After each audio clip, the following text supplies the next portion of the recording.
புதிய அத்தியாயம் சடலிலே நாங்கள் இணைந்திருக்கிறோம்.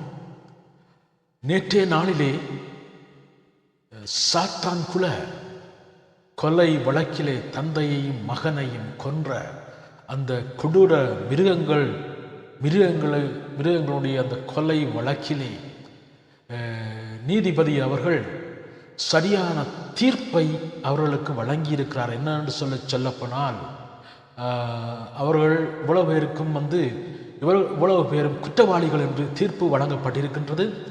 இன்னும் வருகின்ற 9ஆம் தேதி 30ஆம் தேதி இவர்களுக்கான சரியான ஒருவருக்குமான தீர்ப்புகள் வழங்கப்படும் என்று அறிவிக்கப்பட்டிருக்கின்றது. நான் இந்த 10 பேரையும் பார்க்கிறேன். எப்படியாப்பட்ட கொலை மிருகங்கள்! நான் நினைக்கல இவங்களெல்லாம் வீட்டில் இருந்துட்டு மனுஷி பிள்ளைகள் குடும்பங்களோடு பிறந்தாங்களோ எனக்கு தெரியாது.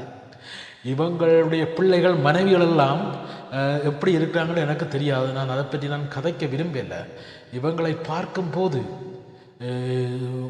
கொடூரமாக இருக்கின்றது. இவர்களுக்கு கொடுக்க வேண்டிய அதி உச்சபட்ச தண்டனை என்னவென்று சொன்னால், ஒன்று தூக்கு தண்டனை கொடுக்க வேணும். அல்லாவிட்டால் இவ்வளவு 10 பேரையும் கொண்டு போய் நடு ரோட்டிலே நிற்க விட்டு மக்களாலே இவர்களுக்கான தண்டனை கொடுக்கப்பட வேண்டும். இவர்களுக்கான தண்டனை ஒன்று மரண தண்டனை சரியான முடிவாக இருக்கும். போலீஸ் உத்தியோகத்தர்கள் சொல்லப்படுறவர்கள் மக்களை பாதுகாப்பவர்கள் தான் போலீஸ் உத்தியோகத்தர்கள். சட்டத்தை நிலைநாட்டுபவர்கள்லாம் போலீஸ் உத்தியோகத்தர்கள், காவல்துறையினர். ஆனால் இவர்கள் சட்டத்தை நிலைநாட்டவில்லை. இவர்கள் வன்மத்தை கொடுத்து அந்த 2 தந்தையின் மகனையும் அங்கே வைத்து மிருகங்களை எப்படி இறைச்சிக்காக அடித்து கொல்லுகிறார்களோ அதே போல இவ்வளவு பேரையும் அடித்து கொன்று 2 பேரையும் அடித்து கொன்று அந்த அந்த அந்த துன்பத்திலே அந்த இரத்தப்போக்கிலே இன்பம் கண்டவர்களான் இவ்வளவு 10 பேர். இவருடைய 10 பேருக்கும் சரியான மரண தண்டனை கொடுக்கவில்லை என்று சொன்னால் இவர்களுடைய ஆன்மா இன்னும் உண்மையாக சாந்தி அடையப் போவதில்லை. இன்னும் இந்த கொலை வழக்கு, இந்த கொலை இந்த உலகத்தையே உலுக்கியது. இன்னும் சொல்லப்போனால் தமிழ்நாட்டையே உலுக்கியது. இது ஒரு பயங்கரமான கொலை. இவங்களெல்லாம் எந்த தாயுடைய வயிற்றில் இருந்து பிறந்தாங்களோ எனக்கு தெரியாது. இவங்கள் சோத்தைத்தானா தின்றாங்களா அல்லது வேறு எண்ணத்தையும் தின்றாங்களா, மனிதர்களை சாக கொண்டு தின்றாங்களான்னு எனக்கு தெரியாது. இவர்கள் அது ஆண்டவர் சொல்வது, ஜேசுனார் சொல்வது போல இவர்கள் பிறவாது இருந்திருந்தால் இவர்களுக்கு நலமாக இருந்திருக்கும். இந்த உலகத்திலேயே பிறந்து, இந்த பூமியிலேயே பிறந்து மனிதர் கடவுளுடைய சாயலாக படைக்கப்பட்ட மனிதனை கொலை செய்கின்ற இந்த கொடூர மிருகங்களுக்கு சரியான தண்டனை நீதிபதி வழங்க வேணும். மக்களுடைய எதிர்பார்ப்பும் மக்களுடைய தீர்ப்பும் இவர்கள் 10 பேருக்கு மரண தண்டனை வழங்க வேணும்.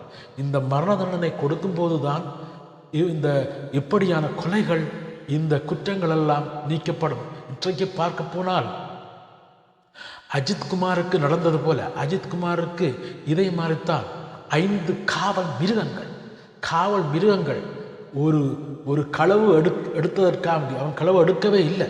அதற்கான பொறுவும் இல்லை, ஒன்றும் இல்லை. அந்த அஜித்குமாரை வைத்து எப்படி அடித்து கொலை செய்தார்களோ அதே போல அந்த 5 மிருகங்களுக்கும் சரியான தண்டனை வழங்கப்பட வேண்டும். இட்டவரைக்கும் அதற்கான தண்டனை இன்னும் வரவில்லை. ஆனால் இவர்களுக்கான தண்டனை 6 வருஷம், ஒட்டுமொத்தமாக கிட்டத்தட்ட 6 வருஷத்துக்கு வந்துட்டு இந்த தண்டனை. ஆனால் இன்றைக்கு அந்த கொலை செய்யப்பட்டவர்களுடைய தாயும் இன்னும் சொல்லப்போன மனைவி, அவர்களுடைய பிள்ளைகள் இன்றைக்கு அழுது கொண்டு இன்றைக்கு வேதனைப்பட்டு கொண்டு இருக்கிறார்கள். அவர்களுடைய கண்ணீரை துடைக்க வேண்டும். இவர்களுக்கான சரியான தீர்ப்பு இன்றைய நாளிலே கொடுக்கப்பட்டிருக்கிறது.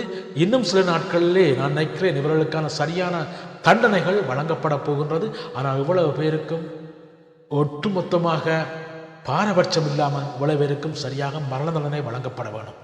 மரண தண்டனை வழங்கினால்தான் இப்படியான கொலைகளை இந்த லொக்கப் டெத்துகள் எல்லாத்தையும் சரி செய்ய முடியும், தவிர்க்க முடியும், குறைக்க முடியும். தாங்கள் போலீஸ் காவலர்கள் ஆகிட்டால் தாங்கள் தான் ஏதோ நீதி தீர்ப்பு வழங்குகிறார்கள், நீதி தண்டனை கொடுக்கிறவர்கள் என்ற மாதிரி தாங்களே மற்றவர்களுக்கு மரண தண்டனை கொடுக்கிற கட்டத்திற்கு வந்துவிட்டார்கள் சொல்லி சொன்னால் காவல்துறை என்று சொல்லுவதற்கு அது தேவையே இல்லை. இது ஒரு சாபக்கேடுன்னா நான் சொல்லுவேன் நான். என்னென்னு சொல்லி சொன்னால் மக்களை காப்பாற்றுவதற்காக சட்டம் ஒழுங்கை பாதுகாப்பதற்காகத்தான் காவல்துறையினர். ஒருத்தரை அரெஸ்ட் பண்ணுறார்கள்னு சொல்லி சொன்னால் அவரை துன்புறுத்துவதற்கோ சித்திரவதை செய்வதற்கோ காவல்துறை இல்லை.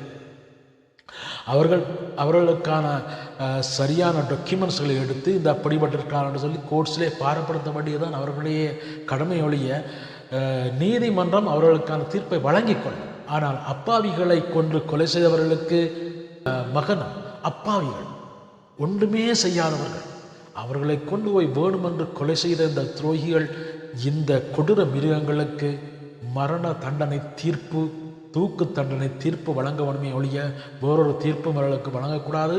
ஆயுள் தண்டனையும் வழங்கக்கூடாது. இவர்களுக்கு கடு ஒழிய சிறை தண்டனையும் வழங்கக்கூடாது.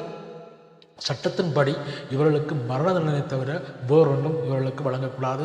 நான் நினைக்கிறேன் இன்னும் நாட்களிலே 9-10 நாட்களிலே நீதிமன்றம் சரியான தீர்ப்பை, இவர்களுக்கான ஒவ்வொருவருக்குமான தீர்ப்பை, மரண தண்டனை தீர்ப்பை நிச்சயமாக வழங்கும் என்று இந்த உலகமே எதிர்பார்த்து கொண்டிருக்கின்றது.